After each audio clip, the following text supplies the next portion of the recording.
Bago maisyuhan ang arrest warrant, pinalutang pa ng Justice Secretary na inalok daw ng 100 milyong piso ang 8 inmate para bawiin ang pagtestigo laban kay Senadora Laila de Lima.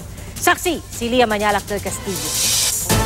Sir, yung nag-offer ba kapartido ni Senator de Lima? Kapartido. Kongresistang taga Laguna raw ang unang tinukoy ng Justice Secretary na nag-alok ng pabuya sa 8 high-profile inmates para baligtarin ang pagdawit nila kay Senadora Laila de Lima sa umano'y bilibid drug trade. Ang alok, 100 milyong pisong cash para sa 8 at kalayaan nila.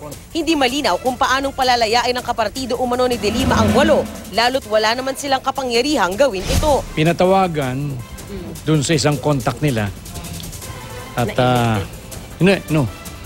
hindi inmate. So binigay yung telepono and then tinawagan and then the cell phone was nasa speakerphone. Narinig nung 8. Dinireject nung 8. Maya-maya pa, direkta nang idinawit si de Lima sa alok di umano. It was repeated this morning and the offer allegedly came from de Lima. Sa halagang 100 milyong piso, lalabas na 12.5 million pesos ang makukuha ng bawat isa sa 8 inmate. Mas malaki pa ang alok daw ni de Lima sa umano'y ibinibigay ng ilang taga-bilibid para sa kanyang kampanya maliban kay Herbert Colango. Yan ay kung pagbabatayan ng testimonya ng mga inmates sa Kamara noong 1 taon.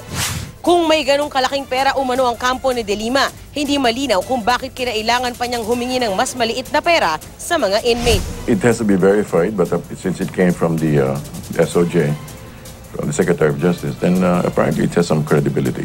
Tumanggi na raw ang mga inmates sa alok. Tinatakot pa yung 8. Meron pang nakot ka. Ano daw mangyayari, sir? Paano pananakot? Gustong ipapakidnap daw yung kanilang mga relatives. Ikinalungkot ng Liberal Party ang wala raw basihang aligasyon. Sabi naman ng Senadora, very outrageous and outlandish. Hindi ko papatulan yung ganyang katawa-tawa na naman na claim. Ang hilig-hilig talaga mag-invento.